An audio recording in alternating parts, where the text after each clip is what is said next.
Heto nga pala ang time na pauwi na ako. Ang sabi ni kabayan sa akin ay papagupit daw siya. Kaya naman sige kako, no problem. At dahil day off ko naman bukas, kaya naman tong pinuntahan ko na sa kanyang accommodation. At ito tumakit na nga ako sa kanyang bilya. At ito nga kinatok ko na. At ito nga si kabayan at pinagbuksan na ako ng pinto.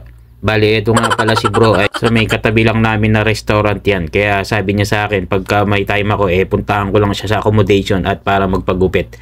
Kaya naman dinala ko na kinabukasan itong aking mga armas. Kaya ito naman at nilabas ko na ang aking mahiwagang gamit isa-isa. At pagkatapos ko nga nailabas lahat ng aking mga gamit sa panggupit at na-setup ko na dyan ay namahinga lang ako ng konti at uminom ng tubig. Kaya sabi ko kay bayan, pahinga muna ako saglit dahil kako-closing ko lang sa aming restaurant. Kapahinga ko nga ng konti dyan ay sinimulan ko ng bakbakin ang paggugupit ko kay kabayan.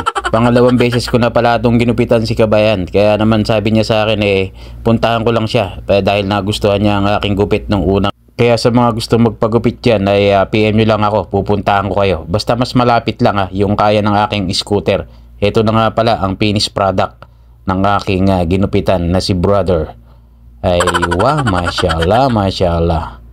And then next naman na ginupitan ko si kabayan naman. Ito na aking pangalawang ginupitan. Sabi ko, ano bang gupitan gusto mo?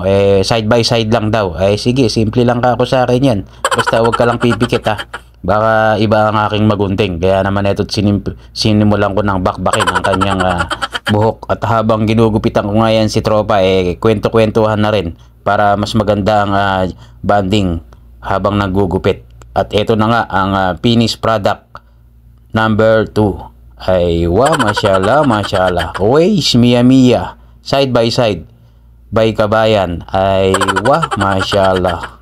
Ways Mia Mia. At pagkatapos ko ang ginupitan ng aking mga kabayan ay eto, pauwi na ako ng bahay. Eto na nga ako sa aming accommodation. Hanggang dito na lang ang aking vlog for today. Please share my video. Thanks for watching and God bless everyone. Alright.